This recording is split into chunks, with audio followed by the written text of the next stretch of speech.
جب تک مسلمان کے ساتھ کسی بھی اعتبار سے اجنبیت رکھتا ہے، ان میں آپس میں اجتماعیت نہیں ہو سکتی۔ میں درمیان میں ایک بات عرض کر دوں کہ عمر رضی اللہ تعالی عنہ تشریف فرما تھے، اچانک اللہ کے راستے سے کوئی صحابی واپس آئے جن کا ہاتھ کٹ گیا تھا، اللہ کے راستے میں پہنچے سے ہاتھ کٹا ہوا تھا، اور ظاہر بات ہے کہ وہ اسی وقت ہاتھ کٹا اور وہ سفر سے واپس آئے تو زخم کا بھی اثر تھا اس میں، اور ایک عیب بھی تھا ہاتھ میں۔ ابھی آ کے بیٹھے تھے عمر کے پاس، تو خیال یہ ہوا کہ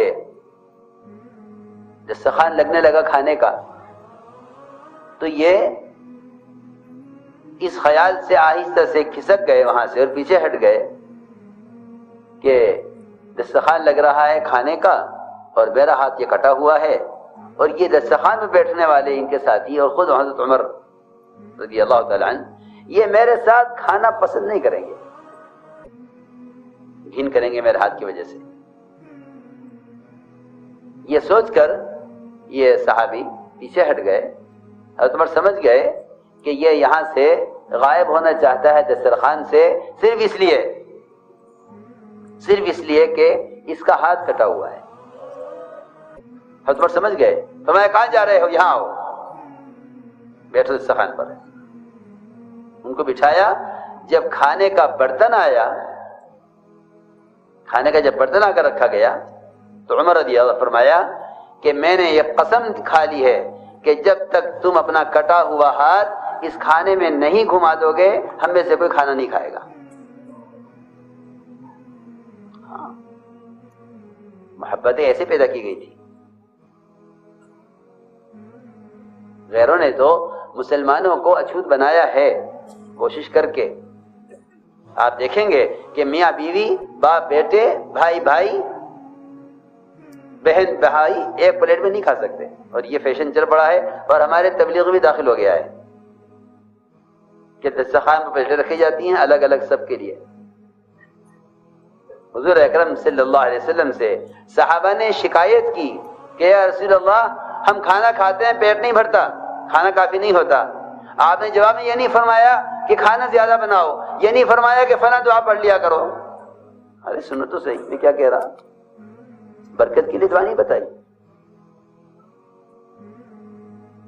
برکت کے لیے دعا نہیں فرمائی اس موقع پر۔ یوں برکت کی دعائیں اپنی جگہ ہیں۔ صحابہ نے عرض کیا ہم کھانا کھاتے ہیں پیٹ نہیں بھرتا، کھانا کافی نہیں ہوتا۔ فرمایا لعلکم تفترقون، تم الگ الگ کھاتے ہوگے۔ ظاہر بات ہے کہ میں تو نہیں سمجھتا کہ الگ الگ کھانے کا اس سے بڑھ کر کوئی مفہوم ہوگا کہ ہر ایک کے سامنے اس کی اپنی پلیٹ ہو اور وہ اپنی پلیٹ میں کھانا لے کر کھائے، کیونکہ جس برتن میں جتنے ہاتھ پڑتے ہیں اس برتن میں اتنی زیادہ برکت۔ آپ تو دیکھیں حدیثوں میں روایتوں میں دیکھیں کتنے قصے ہیں کہ جہاں سے لقمہ اٹھاتے تھے وہاں سے نیچے سے لقمہ ابلتا ہوا نظر آتا تھا۔ جی ہاں، طریقہ یہ تھا۔ یہ یہودیوں کے طریقے اور یہ اجنبی طریقوں نے امت کو پھاڑا ہے کہ الگ الگ کھاؤ، ایک دوسرے کے پلیٹ میں کھانے سے گھن کرتے ہیں۔ میں نے اس پر عرض کیا میں نے کہ اجتماعیت اور محبتوں کے پیدا کرنے کے جو بنیادی اصول تھے وہ ختم ہو گئے۔ ان کو یہاں ٹھہرا دو، ان کو الگ کر دو، ان کو وہاں کر دو، ان کو یہاں کر دو، یہ امت کو بانٹنے تقسیم کرنے کے طریقے ہیں، جمع کرنے کے طریقے یہ نہیں ہیں۔ چنانچہ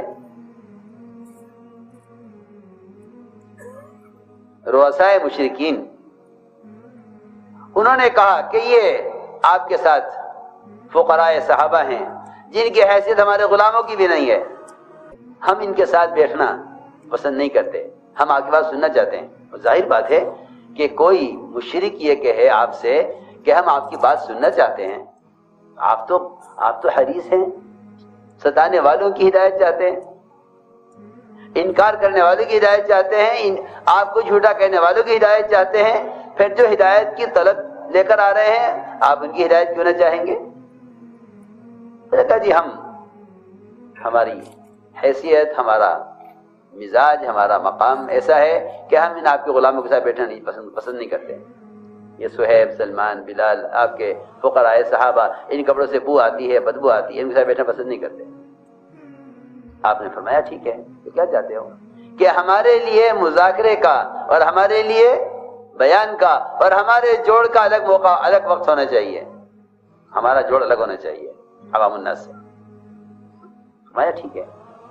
کب چاہتے ہو کہ فلاں وقت؟ ٹھیک ہے. ایسا نہیں، آپ لکھ کر دیجئے کہ جب ہم آ کے بیٹھیں گے آپ کے پاس تو آپ کے صحابہ میں سے کوئی نہیں آئے گا. یہ لکھ کر دیجئے. روایت میں ہے کہ لکھا گیا کاغذ پر کہ ہاں یہ وقت ان کے جوڑ کا ہے. ادھر یہ رؤسائے مشرکین آ کر بیٹھے، آپ نے ان سے بات شروع کی کہ اسلام لے آویں. ادھر نابینا صحابی عبداللہ ابن ام مکتوم، وہ نابینا تھے، اندھے، نظر نہیں آتا تھا، دروازے پر سے چیخے علمنی یا رسول اللہ مما علمک اللہ، اللہ نے جو آپ کو سکھلایا ہے مجھے بھی سکھلا دیجیے. حضور اکرم صلی اللہ علیہ وسلم کو ان نابینا صحابی کے آنے سے ناگواری ہوئی، اور اس لیے ناگواری ہوئی کہ بھئی یہ وقت ان کے ساتھ بیٹھنے کا ہے، تم کسی دوسرے وقت آ جانا. تم تو اپنے ہو، ساتھ ہو، اسلام لا چکے ہو،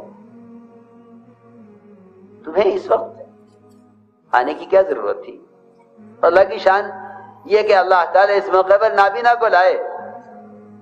کوئی اگر بینا ہوتا وہیں سے دیکھ کر واپس ہو جاتا کہ یہ وقت ہمارا آنے کا نہیں ہے، یہ وقت ان کے لیے ہے. لیکن نابینا صحابی، انہیں نہیں معلوم کیا وقت ہے اور کیا ہو رہا ہے. آپ کی پیشانی بل آ گئے، اللہ تعالی نے اسی پر عبسہ نازل کی. یہ چیزیں پرانوں کے سمجھنے کی بھی ہیں، اور یہ سارے اصول اور ضابطے امت کی اجتماعیت کے ہیں.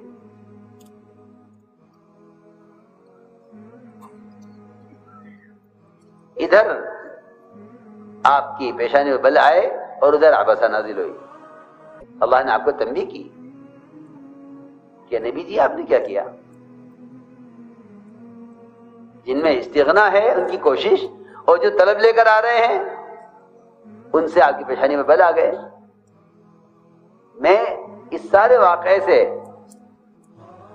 صرف یہ سمجھاؤں کہ حضور اکرم صلی اللہ علیہ وسلم اجنبی سے اجنبی آدمی کو، غیر سے غیر آدمی کو چاہتے تھے کہ یہ کسی طرح تمہارے درمیان میں رہے،